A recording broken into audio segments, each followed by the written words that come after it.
काशी के गांव में मोहनदास नाम का एक 10 साल का बालक अपने पिता के साथ रहता था, जिसका जन्म एक बेहद गरीब परिवार में हुआ था।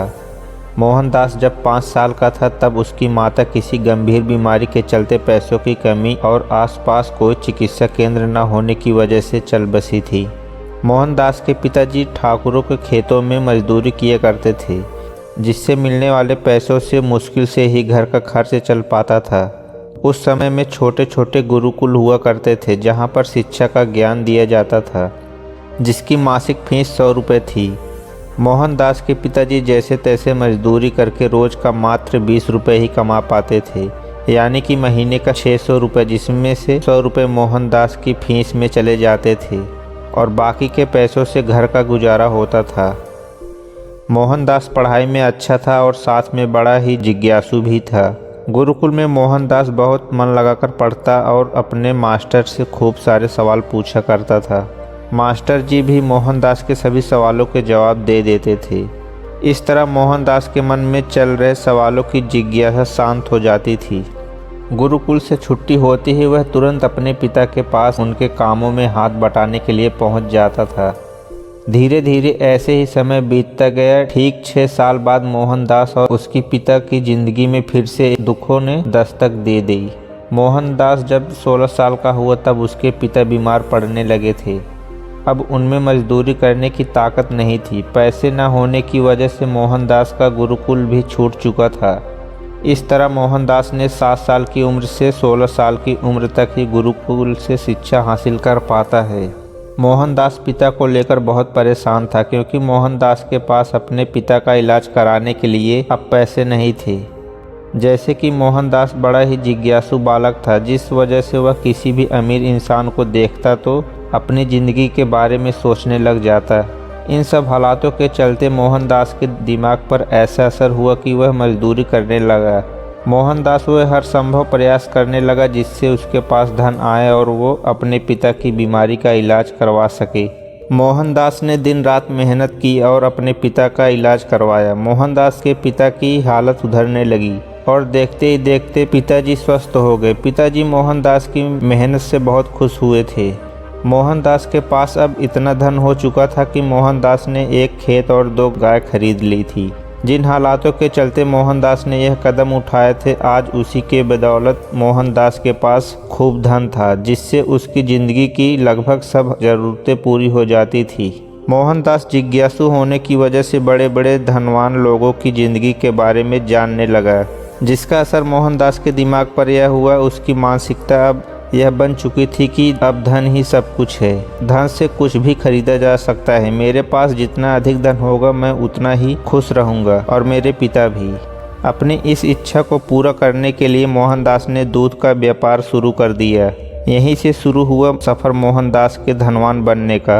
अब देखते ही देखते उसकी ज़रूरतें इच्छाओं में बदलने लगी। अपनी इच्छाओं को पूरा करने के लिए मोहनदास धन का सहारा लेता। कुछ समय बाद मोहनदास के पिता अपनी इच्छा जताते हुए बोले, बेटा तुम अब शादी कर लो, मेरी ज़िंदगी का अब कुछ ठिकाना नहीं, कब क्या हो जाए। मोहनदास अपने पिता की इच्छा पूरा करने के लिए शादी के लिए मान जाता है। मोहनदास का विवाह हो जाता है। मोहनदास खुशी पाने के लिए ऐशो आराम की सभी भोग विलास सामान खरीद लेता। एक आलीशान हवेली भी बनवाई। अब एक दिन ऐसा भी आया कि सब कुछ होने के बावजूद भी मोहनदास दुखी सा रहता था, क्योंकि उसका मन संतुष्ट नहीं होता था। इधर उधर एक तरफ उसकी इच्छाएं जो खत्म होने का नाम ही नहीं लेती थी। अब मोहनदास का मन कहीं भी नहीं लगता था, वह परेशान रहने लगा। मोहनदास की हालत पागलों जैसी होने लगी थी। उसे संतुष्टि नहीं मिल रही थी। उसे समझ नहीं आ रहा था कि क्या करे। इधर भगवान बुद्ध नेपाल से बौद्ध धर्म का प्रचार करते हुए भारत में काशी की तरफ आ रहे थे। भगवान बुद्ध काशी की एक गांव में रुके हुए थे। मोहनदास को इस बात का पता चलते ही वह भगवान बुद्ध के पास पहुंच जाता है। भगवान बुद्ध अपने शिष्यों को प्रवचन सुना रहे थे। इतने में मोहनदास बुद्ध के पास रोते हुए पहुंचा और बोला, मैं इस जिंदगी से बहुत परेशान हो गया हूँ। हे बुद्ध, मैंने अपने जीवन में खूब धन कमाया ताकि अपने सुकून के लिए कुछ भी खरीद सकूँ। मुसीबत के समय मेरे यह धन मेरे बहुत काम आए। इनसे मैंने अपनी हर सुख सुविधा की वस्तुएं खरीदी, जिनसे मुझे बहुत खुशी मिली। तो ऐसी क्या वजह कि जो मेरा मन संतुष्ट नहीं हो रहा। आज मेरे पास सब कुछ है जिससे मैं खुश तो रहता हूँ, लेकिन अधिक समय तक नहीं। सब कुछ होने के बाद भी मुझे सुकून क्यों नहीं मिल रहा? मन की शांति और संतुष्टि नहीं मिल रही है जो मिलनी चाहिए।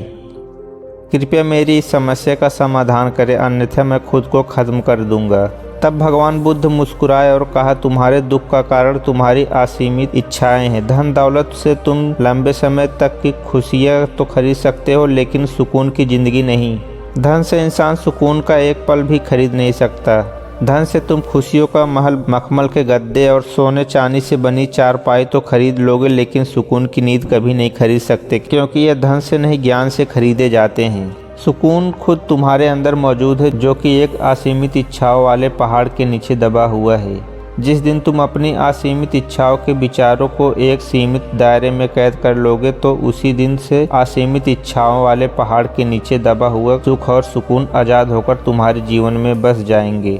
बुद्ध की इन बातों का मोहन के मन पर सकारात्मक असर हुआ, मानो मोहन के सर पर से कोई बोझ उतर गया हो। अब मोहन के अंदर खुद को सुखी करने की कोई इच्छा शेष नहीं बची थी। वो समझ चुका था कि मेरी परेशानी का कारण मेरी यह असीमित इच्छाएं ही है, जिस वजह से मैं सुख की नींद कभी नहीं सो पाया, कभी भी सुख के फल का स्वाद नहीं चख पाया था। अब मुझे कुछ नहीं चाहिए। कुछ दिन बाद मोहन ने खुद यह अनुभव किया कि अब सच में कितना सुकून है मेरी ज़िंदगी में। शुरू में मैं मूर्ख सुकून पाने के लिए खुद पर धन दौलत लुटाता रहा, बस धन कमाने के लिए पीछे भागता रहा। जीवन के इस सत्य से अनजान रहा कि सुकून तो मेरे अंदर ही था, जो असीमित इच्छाओं के अंदर में ही कहीं खो गया था। और आज मन से मैं बहुत हल्का महसूस कर रहा हूँ। आज जाकर मेरे मन को सुख की संतुष्टि प्राप्त हुई है। जय हो महात्मा बुद्ध की, जिन्होंने मुझे यह ज्ञान दिया, अन्यथा मैं यूं ही सारी जिंदगी सुख चैन की तलाश में भटकता रहता और अंत में मृत्यु को प्राप्त हो जाता। तो दोस्तों, इस कहानी से हमें यह सीख लेनी चाहिए कि अपनी इच्छाओं को सीमित ही रखें, तो ही जीवन में सुख का आनंद ले सकते हैं। तो मिलते हैं अगले वीडियो में।